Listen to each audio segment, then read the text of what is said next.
Hi, sweethearts. Today on Stories for Kids, I'm going to be telling the story of the magic pot. Once there was a poor little girl named Golda who lived alone with her mother Hilda and her little brother Tevye, and they had run out of food. So Hilda sent her daughter to the forest to look for berries, nuts, and roots to eat.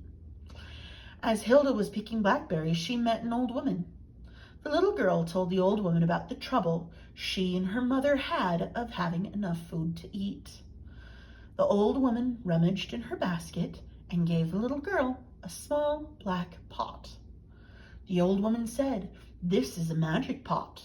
When you are hungry, you put the small pot on a hot stove and tap it with this wooden spoon and say, 'Cook, little pot, cook.' It will begin to bubble and it will make a delicious porridge. When it has made enough, tap it with the wooden spoon again and say, 'Stop, little pot, stop.' And it will stop."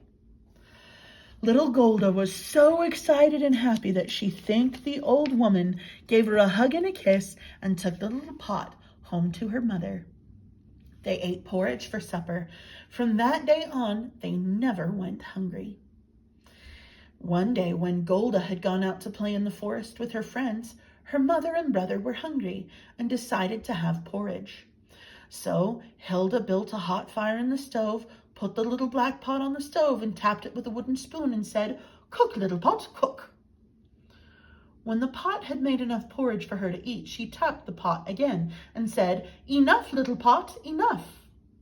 But these were not the right words, so the little pot went on cooking and the porridge rose over the edge. Hilda began to panic and tapped the pot again, saying, "No more, little pot, no more." But it kept on going until the kitchen was full of porridge up to her waist. She tapped the pot and tried again, saying, "All done, little pot, all done." But it kept going, and soon the whole cottage was full of porridge, and it burst out of the door and began to flow down the street. It was terrible, and Hilda didn't know how to stop it. At last Golda and her friends came home, and the little girl waded through the porridge to the cottage. When she got to her mother, she took the wooden spoon from her and hit the little pot, crying, "Stop, little pot, stop!" And the little pot finally stopped cooking. The villagers spent the rest of the day scooping porridge into buckets and pots and pans.